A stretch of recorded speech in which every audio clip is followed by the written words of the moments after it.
Bismillahirrahmanirrahim. Assalamualaikum warahmatullahi wabarakatuh.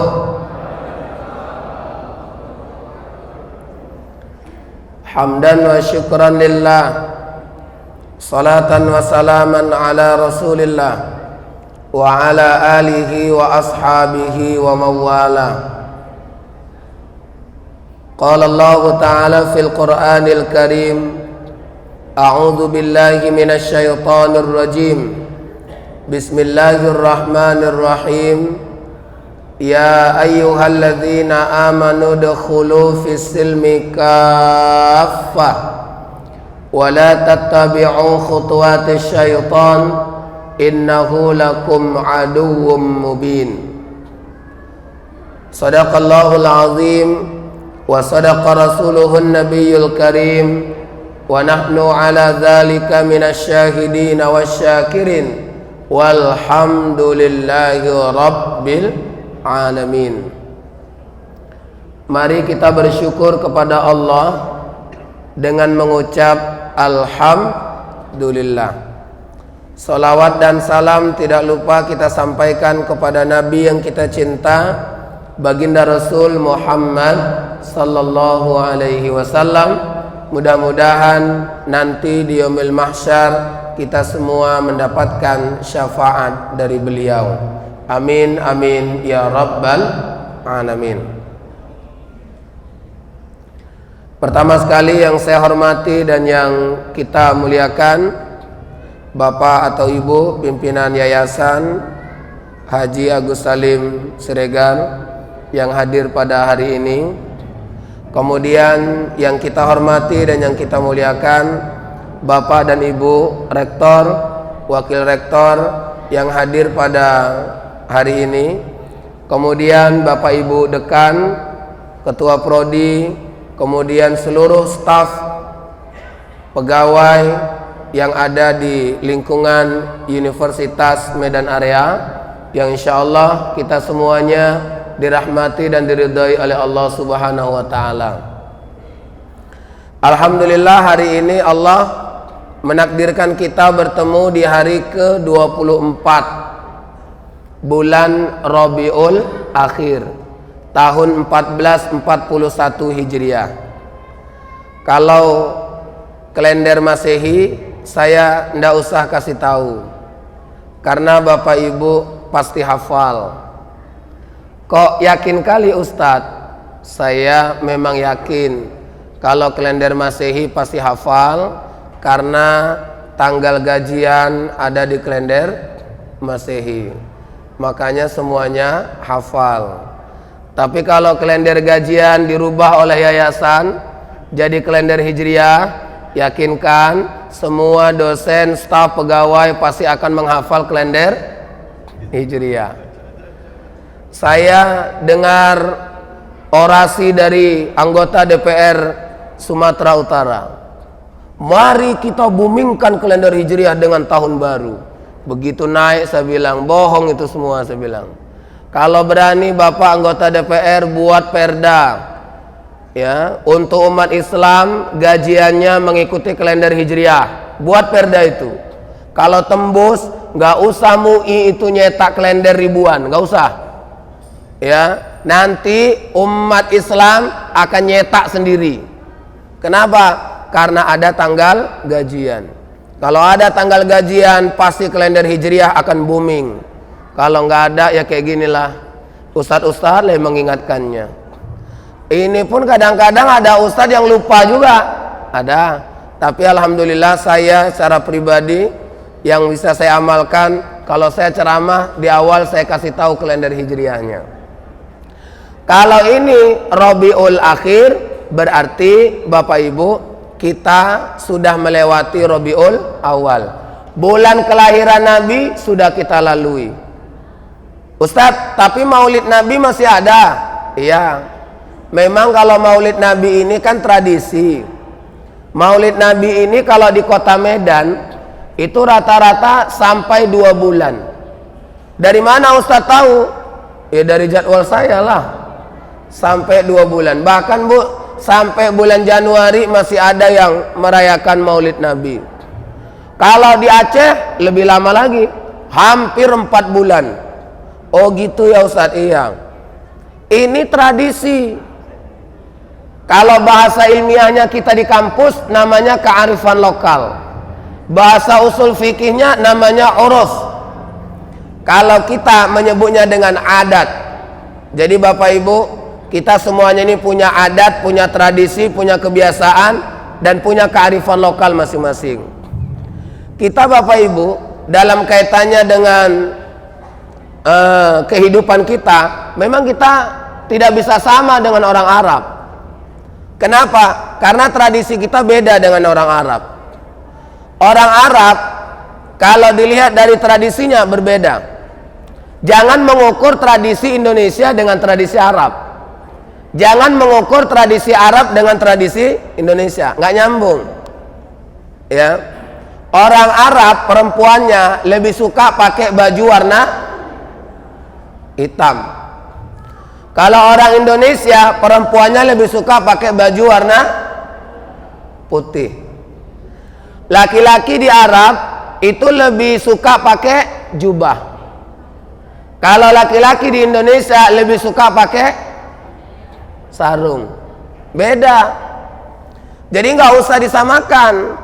Itu tradisi. Tapi doktrin agama, doktrin Islamnya seantero dunia ini sama semuanya. Apa doktrinnya? Menutup aurat. Mau warna apa itu tradisi, mau seperti apa bajunya itu tradisi. Tapi kita tidak boleh ikut campur dengan mereka. Itu bagian dari tradisi. Orang Arab Bu, kalau dinikahi sama orang Arab si perempuan ini, begitu dinikahi maka dia diperlakukan oleh suaminya seperti ratu. Itu di Arab. Kalau di Indonesia begitu perempuan dinikahi diperlakukan seperti jujur. Ibu yang bilang ya, enggak aku ya. Ya, ibu bilang seperti pembantu katanya. Iya, itu fakta dan itu bagian dari realita. Itu harus dipahami. Beda. Makanya Pak, ada yang nanya gini, Ustadz, kenapa ya orang Arab perempuannya istri-istri Arab tuh kok enak kali dipoligami gitu. Indonesia istri-istrinya kok payah kali dipoligami. Ya lain. Orang itu begitu dinikahi jadi ratu. Awak di sini dinikahi jadi ya lain. Orang sana mau dinikahi sampai berapa terserah. Yang penting aku posisinya sebagai ratu. Selesai. Di sini bini awak pun komen, "Walah bang, mau nikah lagi, ngasih makan aku aja pun oyong," katanya.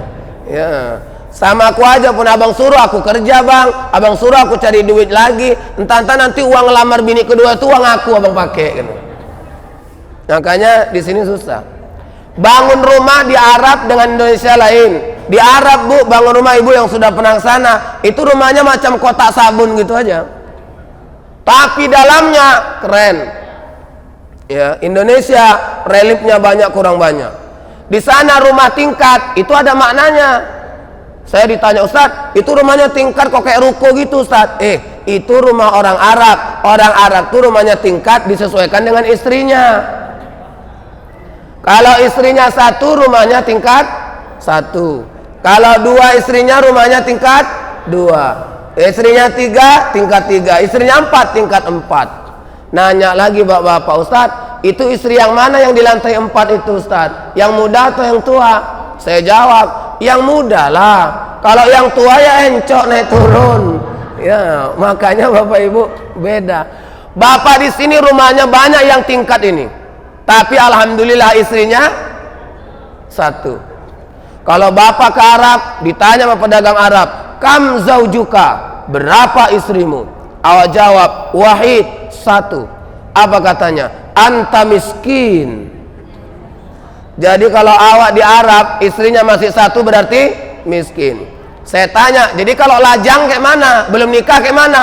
Fakir. Ada nggak yang fakir di sini? Yang masih lajang itu namanya fakir. Ya, tapi Bapak Ibu itu tradisi. Makanya kita kalau dalam tradisi jangan ukur dengan yang di sana. doktrin agama silakan diukur. Ya, tadi masalah pakaian doktrin agamanya adalah aurat ditutup, masalah baju apa seperti apa silakan, tapi masalah tradisi kita bisa beda dengan sana. Dan Indonesia, salah satu kekayaan Islam Indonesia itu adalah kekayaan tradisi. Indonesia, maaf saya mengutip pendapat Profesor Syahrin Harahap. Beliau bilang umat Islam Indonesia ini adalah umat Islam yang tradisionalis, yang selalu mengikat dengan tradisi. Ini Pak, ngaji ini kalau nggak ditradisikan setiap bulan sekali, maaf ya, belum tentu bisa ada pengajian yang semuanya datang ini. Saya dapat bocoran nanti habis ini kita makan. Memang kalau seandainya ceramah sampai jam 12, lewat sedikit aja biasanya ada makannya. Ya, makanya kalau seandainya ceramah jangan lewatlah jam 12. Kalau lewat jam 12 itu biasanya ada makan. Ini mentradisikan ceramah setiap bulan ini bukan gampang. Kalau nggak ditradisikan begini, hanya sekedar Bapak Wakil Rektor atau Bapak Rektor bilang, udahlah yang mau aja silakan gitu. Ya, nggak ditradisikan, ini nggak jalan. Tapi kalau ditradisikan, rektor bilang, yayasan bilang, kita ngaji rutin sebulan sekali. Wah, lihatlah, alhamdulillah, rame Pak. Ya, alhamdulillah ini. Saya lihat ada yang jauh, ada yang dekat, ada yang berlindung di balik tiang, ada yang menghadap ke arah tiang. Ini masing-masing lah. Tapi saya paham kok, yang berlindung-lindung di balik tiang itu aku udah paham. Karena aku udah pernah kayak gitu, ya kan? Dulu asalkan ngaji aku berlindung di balik tiang. Kenapa? Nanti ngantuk aku nggak nampak sama Ustadz katanya. Itu hati-hatilah. Tapi saya bilang yang berlindung di balik tiang nggak bisa lihat wajah Ustadz, berkurang pahalanya. Kenapa? Karena dalam hadis Nabi ada 5 objek yang dipandang saja dapat pahala. Apa itu Ustadz? Ka'bah dipandang saja dapat pahala. Tapi ingat ya Bu, Ka'bah yang di Masjidil Haram, bukan yang di asrama haji. Kalau di asrama haji tiap hari lawat pergi ke sana, ya. Yang kedua yang dipandang aja dapat pahala apa? Air Zam-Zam. Kalau Bapak Ibu dapat air Zam-Zam, dikasih air Zam-Zam, melihat saja tanpa meminum udah dapat pahala. Yang ketiga Al-Qur'an. Ibu lihat Al-Qur'an Bu, Ibu lihat Al-Qur'an udah dapat pahala. Tapi jangan nanti pulang dari sini asik nengokin Quran aja, nggak baca-baca, itu salah paham namanya. Yang keempat, wajah orang tua. Kalau Bapak Ibu masih punya orang tua, lihat wajah orang tua. Melihat wajah orang tua dapat pahala.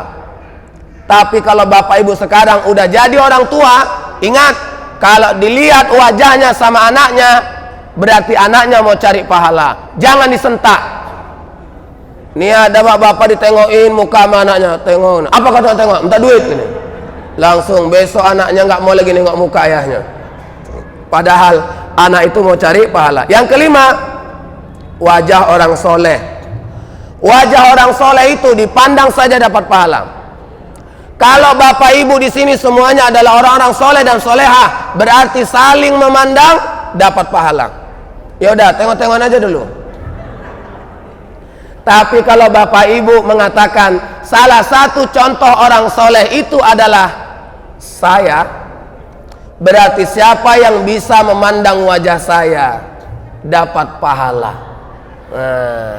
Mohon maaf yang berlindung di balik tirai, yang berlindung di balik tiang, ya ini mohon maaf berkuranglah pahalanya. Ya, tapi yang nun jauh di sana, yang gini-gini dengan muka Ustadz, sebesar apa energi yang dikeluarkan, sebesar itulah pahala yang akan didapatkan. Nah, ini dengar ceramah nih Pak susah memang. Apalagi saya dengar Ustadz Dokter ini Hasrat Samosir ngundang, siapa Bang yang diceramahin? Inilah dosen-dosen, udah mulai oyong aku itu. Kenapa? Dosen diceramahin. Ya mana bisa ceramahin, ini hanya apa aja ini, sering-sering aja, nggak ceramah ini. Bayangkan yang paling susah di ceramah ini tuh ada 2 Pak. Pertama guru, yang kedua dosen. Kenapa? Guru sama dosen udah biasa dia. Udah biasa awak yang ceramah ya kan Pak? Di apa jelaskan awak yang biasa didengarin orang. Giliran mendengarin orang agak susah. Tengoklah Ustaz Hasrat Samosir tadi kan, Begitu kata sambutan, aku udah senang kali tadi sama Pak Wakil Rektor. Lumayan, aku bilang, berkurang jatah ceramah aku. Ya, kenapa? Mengingatkan beliau tentang sholat berjamaah di masjid. Bapak Ibu, kita memang kalau nggak ditradisikan nggak jadi. Kita di Indonesia ini serba tradisi semuanya. Awak nikah, ada tradisi. Saya orang Jawa, maaf ya, saya orang Jawa, asli Jawa. Walaupun ada yang bilang Ustadz, tapi muka Ustadz muka Mandeling. Iya, memang muka saya muka Mandeling. Cara Ustadz bercakap macam orang Melayu. Iya, memang aku berubah-berubah memang. Mukanya muka Mandeling, cakapnya macam Melayu, aslinya orang Jawa.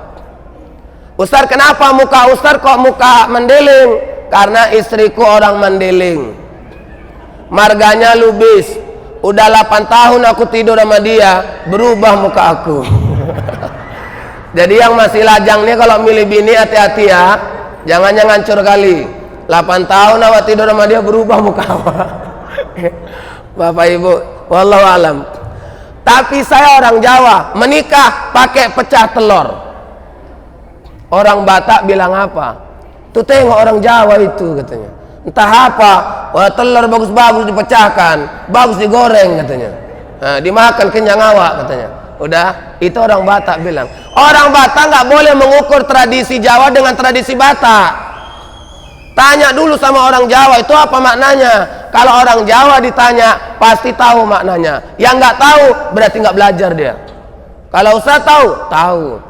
Ini kan telur ini ibarat kita mengajar di kampus, itu media pembelajarannya kan pakai ini, spidol kan, ngajar pakai spidol. Kalau ini ngajar pakai telur. Telur ini dipecahkan. Ini untuk ngajari istri. Tengok, suami kau mecahkan telur itu sengaja. Apa yang harus kau lakukan? Diajari dalam tradisi itu, dalam adat itu. Kau bersihkan kaki suami kau. Kau sujud di kaki suami kau bersihkan kaki suami kau. Itu artinya apa? Seorang istri yang ngerti, dia akan bilang, nih tengok aku belajar. Suamiku mecah telur ini sengaja, tapi aku tidak marah. Bahkan aku membersihkannya. Kalau jadi orang Jawa akan diajarin, jadilah istri yang patuh pada suami. Masuk orang Mandeling, orang Batak, ada tradisi apa? Markobar. Awak orang Jawa protes, apalah ini? Saya orang Jawa Pak, begitu saya nikah sama orang Mandeling di pelaminan, kemudian saya di pelaminan sebentar turun, habis itu kumpul ini keluarga semuanya. Mulailah markobar. Saya orang Jawa, dalam hati ngomong apa? Apalah ini orang Mandeling nih? Semuanya bercakap, lama kali. Sama aja yang dicakapkan. Baik-baik kaliannya anaknya, baik-baik kaliannya, baik-baik kalian. Semuanya sama rata-rata. Dalam hati awak orang Jawa nih Pak, maunya kan mewakili aja napa satu orang. Nggak paham orang tuh Pak, aku udah pakai bolang, kan ada ininya nih kan gini. Pemereng kepala aku gini nih, Ya, akhirnya saya salah karena saya menilai dengan sudut pandang saya orang Jawa. Saya tanya sama orang Mandeling, ternyata itu tradisi yang menunjukkan bahwa orang tua punya tanggung jawab untuk memberikan nasihat kepada ini yang di bawahnya. Itu paten. Masuk orang Melayu lain lagi, bepantun aja. Pintu 1 pantun, pintu 2 pantun, pintu 3 pantun. Tak tahu dia yang bawa bale menderita. Saya waktu masih lajang disuruh bawa bale. Begitu saya bawa bale, nggak tahu saya yang nikah ini orang Melayu. Saya bawa lah. Alhamdulillah Bapak Ibu, tersiksa aku betul. Ya, bawa bale dari mulai gini turun ke bawah, ganjelkan perut. Orang tuh masih berpantun aja. Yang sebelah diajak gantian nggak mau pula. Pening kali aku nengoknya. Dalam hatiku memang nyiksa kali lah orang ini. Berpantun. Tapi ternyata orang Melayu bilang itulah keindahan tradisi Melayu. Kalau nggak ada pantun nggak indah tradisi pernikahan itu. Lama-lama muncul kesimpulan, kalau mau cari istri yang penurut, carilah orang Jawa. Kalau mau cari istri yang rajin, carilah istri orang Batak. Kalau mau cari istri yang banyak cakap, Melayu.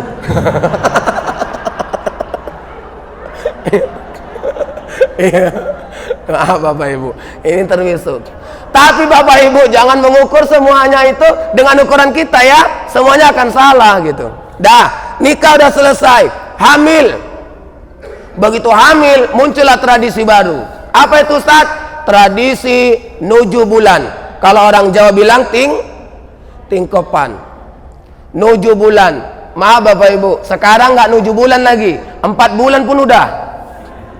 Loh, saya diundang di Tasbih 1, ditelepon saya, Ustadz bisa ceramah tanggal sekian jam sekian. Bisa Pak? Oke, acara apa Pak? Alhamdulillah Ustadz, anak saya Ustadz ini baru nikah tahun lalu Ustadz, sekarang Alhamdulillah udah hamil 4 bulan. Jadi kami mau syukuran lah ini Ustadz, katanya. Jadi syukuran 4 bulan ya Pak? Iya Ustadz. Loh, biasanya nuju bulan Pak. Apa kata Bapak itu? Ya suka hati kami lah Ustadz, katanya. Aku pun salah, aku tanya-tanya pula. Diundang ceramah itu aja banyak cakap. Ya, rupanya Bapak Ibu dibilangnya suka hati kami lah Ustaz, mau 4 bulan 5 bulan terserah kami lah, katanya. Oh iya pula, ya udah aku nanti datang lah Pak. Begitu datang saya Pak, langsung saya respon positif. Inilah tradisi yang mendekati syariah. Loh, kan secara biologis Islam kan begitu kan? Hamil 40 hari pertama segumpal darah, 40 hari kedua segumpal daging, 40 hari ketiga ditiupkan ruh, berarti 120 hari bagi 30 4 bulan, berarti 4 bulan itu hiduplah janin dalam kandungan. Ini baru keren saya bilang. Senang Bapak itu. Tapi Pak, nanti kalau mau dibuat nuju bulan boleh juga Pak. Ya, iya Ustaz, nanti kita buat. Masih ada nomor HP aku kan? Masih Ustaz. Itu dulu lah. Ya, alhamdulillah. Nuju bulan, tengok tradisinya Bu. Apa tradisinya? Biasanya kalau nuju bulan buat rujak, buat cendol. Betul Ibu? Betul. Jangan heboh. Ada kali yang sibuk kali bid'ah sesat masuk neraka. Aduh. Awak bilang bid'ah, awak bilang sesat, awak bilang masuk neraka. Giliran diantarkan rujak sama cendol ke rumahnya, habis. Nggak bercetes. Ya kan? Ya saya kan pernah punya tetangga kayak gitu, ya kan? Jadi pahamlah. Udah, habis itu ibu-ibu kreatif. Ini tradisi lagi nih, nggak ada dalilnya nih. Tradisi. Begitu ibu wirid diundang nuju bulan, ditanya sama nuju bulan, udah USG? Udah Bu. Apa kata dokter anaknya? Kata dokter anak kami insya Allah laki-laki. Ibu ketua wirid langsung bilang sama jamaah, ibu-ibu, hari ini kita tidak baca surah Yasin, kita baca surah Yusuf. Kalau anaknya laki-laki surah Yusuf, kalau anaknya perempuan surah Maryam. Saya Bu dengar itu bingung saya, dari mana lah ibu ini dapat dalil ini? Hebat ibu-ibu ternyata. Ya, habis itu saya tanya, Bu, kenapa baca surah Yusuf? Biar nanti anaknya Ustaz lahir kayak Yusuf, Nabi Yusuf. Kenapa kok baca surah Maryam? Biar anaknya lahir nanti kayak Maryam. Alhamdulillah Pak, begitu nuju bulan dibacakan surah Yusuf, 9 bulan yang lahir Maryam. Ya, tomboy Maryamnya. Lumayan, ada pula kejadian waktu nuju bulan dibacakan surah Maryam, 9 bulan yang lahir Yusuf. Lambai aja dia. Ya. Kok gitu Ustaz? Iya. Udah. Tapi kita juga jangan salah paham. Itu yang mirip Yusuf itu bukan mukanya. Itu yang mirip Yusuf itu sifatnya. Ada bapak-bapak, apa ada ibu-ibu, protes dia, Ustadz, anakku nuju bulan udah dibacakan surah Yusuf loh Ustadz, begitu lahir kok muka anakku kok nggak kayak Nabi Yusuf. Habisku tanya mana bapaknya, itu Ustadz. Oh pantes lah. Bapaknya pun hancur. Ya. Awak nih sadar diri aja lah. Awak berkaca apa laki bini. Awak itu anak awak nggak jauh-jauh dari awak. Ya, kalau jauh kali pun dari awak curiga orang. Ya kan, ini selimut tetangga atau kayak mana nih? Ya, maaf Bapak Ibu, jangan terlalu ini kali. Kalau terobsesi kayak Nabi Yusuf mukanya, aduh pahit lah. Ya, Nabi Yusuf tuh gantengnya luar biasa. Awak tengok-tengok lah. Saya aja Pak, alhamdulillah kok. Muka-muka kayak gini nih, ku carilah biniku yang agak lumayan ya kan. Anakku alhamdulillah kok, ya Allah. Ya, jadi Bapak Ibu, nih, memang dalam teori perkawinan silang ada kan biologi itu kan. Dulu ada Bu orang Arab Badui. Udah hitam, jelek, ya hitamnya pekat, jelek. Tapi dia punya kelebihan, orangnya pintar. Karena pintar itu, dia udah paham ilmu biologi nih. Apa katanya? Ku carilah ini bini yang putih dan cantik. Keliling-keliling dia Pak, nyari bini yang putih dan cantik. Alhamdulillah, nggak ada yang mau. Yang putih cantik pun mikir ya kan, mau gini ngeri kali ini. Kok sempat mati lampu nggak nampak aku suami aku nih. Ya kenapa? Udah hitam pekat, jelek pula, tapi pinter. Akhirnya suatu hari ketemulah dia seorang wanita yang mau sama dia, orangnya putih dan cantik. Mau, tapi ada kekurangannya Bu. Apa kekurangannya Ustadz? Bodoh. Dalam hati Arab Badui yang hitam, jelek tapi pinter ini, apa kata? Nggak apa-apalah, ku nikahi aja lah ini. Yang penting nanti aku berharap mudah-mudahan lahir anakku cantik dan putih kayak mamanya, ya pinternya kayak aku bapaknya. Alhamdulillah nikah lah orang tuh. Begitu nikah Bapak Ibu, alhamdulillah hamil istrinya. Begitu lahir anaknya, alhamdulillah hitam pekat kayak bapaknya, bodohnya kayak mamanya. Orang bilang apa? Lo kok hidup pula kawan nih? Tapi Bapak Ibu itulah. Kita ini kalau tradisi itu disikapi dengan baik lah ya. Itu kalau bahasa kita yang sekarang namanya kearifan lokal. Jadi orang bisa menghasilkan tradisi, uruf. Ya, dalam kaidah usul fikih al-adatu muhakkamah. Adat itu bisa jadi hukum. Dalam hadis Rasulullah sallallahu alaihi wasallam bersabda, apa kata Rasul?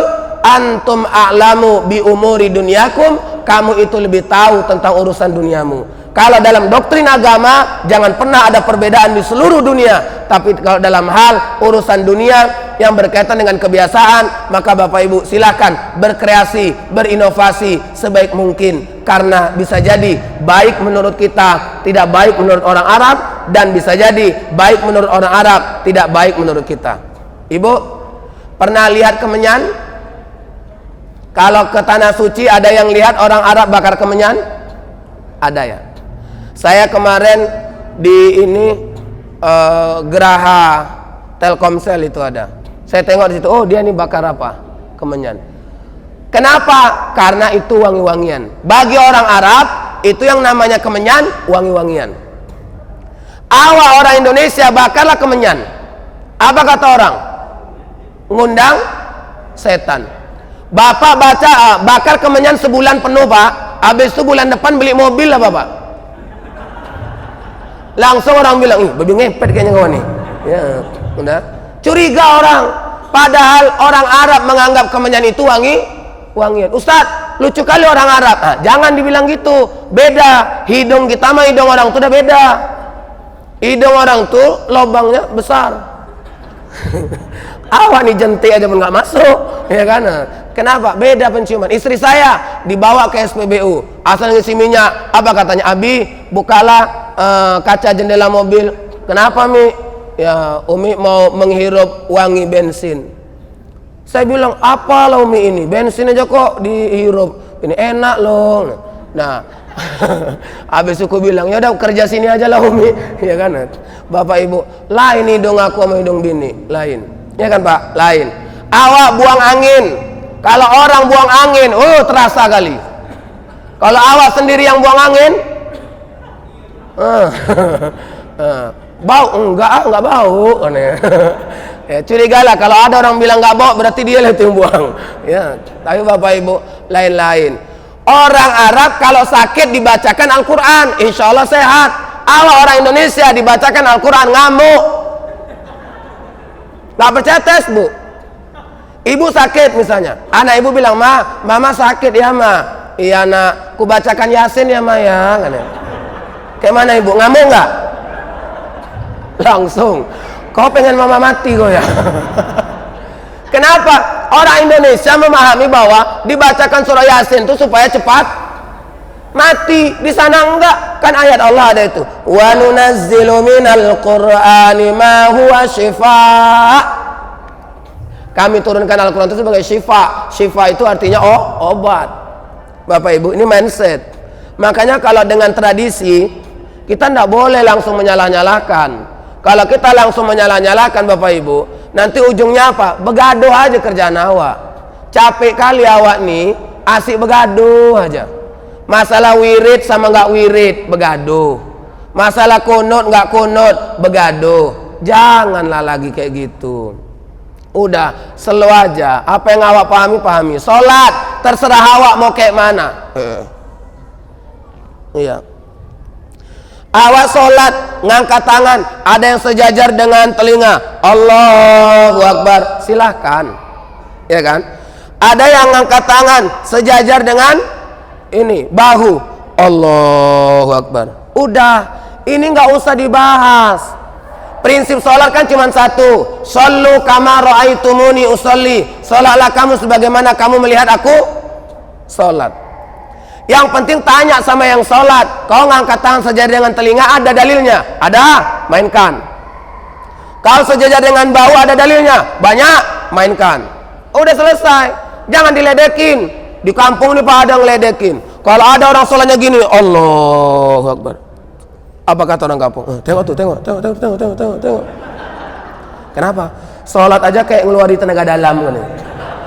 Memang iya pula kalau ada orang Allahu Akbar. Ngeletakkannya Allahu Akbar, betul. Begini Allahu Akbar, betul. Allahu Akbar, betul. Allahu Akbar, betul. Jangan turun lagi ya Pak. Ya. Allahu Akbar, betul. Betul. Satu lagi ada. Allahu Akbar, gini aja. Betul Ustaz, betul. Yang salah itu yang mana Ustaz? Allahu Akbar. Nah ini baru salah. Udah. Ada orang sholat berdebat di masjid, mana duluan jatuh, lutut atau tangan? Pening awak. Asik itu aja dibahas. Yang dibaca buku sifat sholat Nabi Nasruddin Al-Albani, ya jelaslah tangan dulu jatuh katanya. Coba baca juga, bandingkan dengan kitab yang lain. Sifat sholat Nabi Hasan bin Ali As-Saqaf yang bermazhab Syafi'i, mana duluan jatuh? Lutut. Jadi saya bilang apa? Yang jatuh tangannya dulu betul, yang jatuh lututnya dulu juga betul. Yang salah yang mana? Yang kepalanya dulu jatuh, ngantuk dan jatuh dulu. Kalau saya Bu gampang aja, ibu Bu tinggal pilih mana yang enak aja lah. Kalau yang muda-muda kita ya kan Bang, yang muda-muda kita itu biasanya mana duluan jatuh? Lutut. Saya muda, lutut dulu jatuh. Allahu Akbar, lutut. Kalau yang udah tua, mana duluan jatuh Bu? Tangan. Awak nengok jatuhnya pun kasihan aja. Gini-gini dia.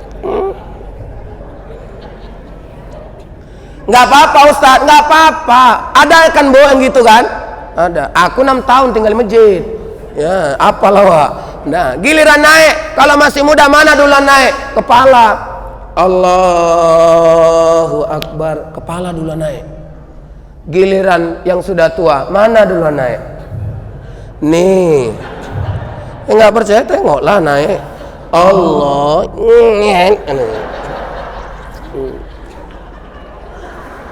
Mau debat lagi? Nggak usah buang-buang waktu. Ada yang sholat begitu tahiyat, sab gini aja. Betul. Ada yang digoyang-goyang, betul. Ada yang tidak diangkat sama sekali, gini aja, betul. Tiga-tiganya punya dalil Ustaz, punya. Nggak usah berdebat. Yang nggak ada dalil itu, ini asli Pak, saya pernah lihat. Asyhadu an la ilaha illallah, asyhadu anna Muhammadar Rasulullah. Ini baru nggak ada dalil, kayak orang nembak. Ada lagi yang macam kena tegangan tinggi. Asyhadu an la ilaha illallah, asyhadu anna Muhammadar Rasulullah. Baru gini dia. Nggak ada itu dalilnya itu. Udah. Awak yang bermazhab Syafi'i langsung komen, itu bergerak 3 kali itu berturut-turut, batal itu sholat. Allah ya Karim, belajarlah fikih. Bergerak itu batal kalau tidak ada keperluan. Apalagi ini ada dalil, manalah batal. Kalau ada keperluan aja boleh. Bu, ibu sholat, ibu bentang sajadah, ambal. Begitu ibu bentang ambal, habis itu ibu sujud. Pas sujud baru tercium tai cicak itu. Awak kan nggak sadar, sob, bentang aja. Begitu, tai cicak nih. Kalau teh cicaknya basah, maka ibu wajib batalkan sholat, itu najis, dan ibu harus ngambil air wudhu. Maaf, bersihkan najis. Ya, kalau ada di sini bersihkan, nggak usah wudhu karena itu najis ya. Oke, tapi kalau seandainya kering, ya biasanya kalau udah kering itu udah lama itu, ya kan? Ya, kalau yang basah tuh masih baru dari pabrik, ya kan? Nah, baru produksi. Udah. Kalau kering, ibu boleh bangkit. Begitu bangkit, maka ibu harus bergeser, bergerak begini. Berapa kali bergerak? Seperlunya. Tidak ada batasan berapa kali. Tapi meminimalisir gerakan itu lebih baik daripada memperboros gerakan. Dah. Awak sholat, Allahu Akbar, ada ular. Ular itu. Maaf Bapak Ibu, kira-kira kita diam aja atau gerak? Hah? Pas gini dia. Kalau Bapak Ibu masih berpandangan tak boleh bergerak, matilah di situ. Lama-lama dekat, dia dekat, baru pingsan. Boleh ambil sesuatu, kalau ada misalnya batu bisa untuk memukul dia, ambilkan, pukulkan dia. Ya, tapi kalau memang kira-kira membahayakan, cabut aja lah. Ya, cabut aja. Kenapa? Bergerak itu boleh. Nih sekarang sering kehilangan apa? Kehilangan sepeda motor di masjid. Ada yang sholat di samping, pas di samping, parkirnya situ. Anggap aja lah samping sini ya. Sholat, Allahu Akbar. Dia nampak ini ada yang mendekati kereta, tapi karena dia memahami nggak boleh noleh, akhirnya apa? Nggak noleh dia. Siapa itu? Siapa itu? Kan gini nampak tuh. Udah. Akhirnya apa? Begitu habis sholat, ada yang kehilangan kereta. Lantas dia bilang, maaf ya Pak, aku tadi sebenarnya udah curiga katanya. Ya udah percuma, udah hilang. Ya. Jadi kayak mana Ustaz? Kalau Bapak ada curiga, stop gini. Siapa itu? Tengok kan. Begitu tengok, stop. Maling. Nggak apa-apa Ustaz, nggak apa-apa, daripada hilang tuh kereta. Ya, maling. Tapi mohon maaf ya, imam jangan batalkan. Habislah semua cabut. Ya, imam tetap di situ. Cukup makmum yang bisa ngejar-ngejar. Udah. Tapi kalau misalnya bukan maling, Allahu Akbar. Siapa itu? Ucok. Udah, lanjutkan. Dah mana udah tenang pikirannya kan? Ini enggak giliran awak sholat terlalu ini kali. Bapak Ibu, kita udah nggak ranahnya lagi berkutat pada perdebatan yang tidak substansi. Maka Bapak Ibu, samalah halnya dengan tradisi tadi. Kalau kita cerita dengan tradisi, maka jangan kita langsung menyalahkan tradisi. Ingat, kekayaan Islam di Indonesia itu adalah dari tradisi. Kalau Bapak Ibu merawat tradisi, yang penting satu catatannya, tradisi tidak boleh melanggar syariat. Mengucapkan selamat Natal haram, mengikuti perayaan Natal haram, meniup trompet di malam tahun baru haram, menghidupkan kembang api di malam tahun baru haram. Itu tradisi yang tidak baik. Ya. Niup trompet tradisi orang Yahudi haram, menghidupkan kembang api tradisi orang Majusi haram. Ustaz enak-enak aja bilang haram. Apa dalilnya? Hadis riwayat Ahmad, man tasabbaha biqaumin fahuwa minhum. Barang siapa menyerupai suatu kaum, maka dia termasuk dalam golongan mereka. Jelas Bapak Ibu. Jadi kita kalau melanggar syariat jangan. Pak Ustadz, aku ini mau toleransi, aku datanglah ke perayaan Natal. Jangan datang. Jaga akidah dengan baik. Hati-hati. Ibadah banyak, akidah rusak, bisa rusak amal ibadah kita semuanya. Jaga dengan baik. Bapak Ibu yang dirahmati Allah, waktu saya sudah habis. Udah jam 12. Udah cocok lah nih kayaknya ya. Ya, memang ceramah itu katanya nggak boleh lama-lama. Kata ibu-ibu, Ustadz, ikan sepat, ikan gabus lebih cepat, lebih bagus. Ada lagi bapak-bapak nimpali, Ustadz, ikan kakap, ikan gabus banyak cakap, nggak bagus. Kami jawab sama Ustadz Samosir dengan satu pantun juga. Ikan mujahir, ikan sembilang, begitu cair, aku pasti pulang. Iya, iya. Saya kalau ceramah sama pejabat Pak, pejabat tuh bilang, Ustadz, kalau ceramah nggak usah lama-lama, 15 menit aja. Siap Pak? Saya senang lah. Ceramah 15 menit senang lah. Ceramah ini kan katanya kayak naik angkot. Jauh dekat, 3.000. Udah. Begitu saya naik ke panggung, nggak sampai 15 menit turun saya. Apa katanya? Mantap Ustadz. Saya pun senang. Mantap ceramah saya Pak. Bukan Ustadz. Ustadz ceramah nggak sampai 15 menit, mantap pun. Oh itu. Habis itu apa katanya? Ustadz ceramah nggak usah lama-lama. Karena jamaah Ustadz kalau Ustadz ceramah hanya nunggu satu kalimat dari Ustadz. Isi ceramah saya Pak. Bukan Ustadz. Humoris dari saya. Bukan juga Ustadz. Jadi apa Pak? Satu kalimat yang ditunggu dari Ustadz adalah wabillahi taufiq wal hidayah. Wassalamualaikum warahmatullahi wabarakatuh. Itulah yang ditunggu. Nah, alhamdulillah saya bahagia bapak-bapak yang di sini alhamdulillah mau melihat muka saya, mau mendengar ceramah saya, mau merespon ini saya, alhamdulillah. Yang ibu-ibu sini juga alhamdulillah. Tadi yang selfie-selfian ya berhenti selfie-nya, kemudian tadi yang berhenti nenek-neneknya. Ya, pokoknya alhamdulillah. Ya, senang Bu. Karena kita semuanya hari ini tidak boleh hidup dalam kesedihan. Kita harus senang. Senang itu energi positif. Jadi kalau bapak ibu hidupnya senang, mengalirkan energi positif. Makanya hidup jangan payah kali senyum. Orang yang payah senyum cepat stroke. Ya, kalau cepat stroke cepat meninggal. Maka senyum aja lah Bu. Ya, udah. Mudah-mudahan pertemuan ini bermanfaat dan insya Allah kita semuanya mendapat rahmat dan ridho dari Allah Subhanahu Wa Taala. Kita doakan semoga Universitas Medan Area maju dan jaya di masa-masa yang akan datang. Yayasan pendiri yang telah berpulang ke rahmatullah mudah-mudahan diampuni Allah dosa-dosanya dan ini menjadi amal jariah beliau di alam kubur. Amin ya rabbal alamin. Burung Irian, burung cendrawasih, cukup sekian dan terima kasih. Wassalamualaikum warahmatullahi wabarakatuh.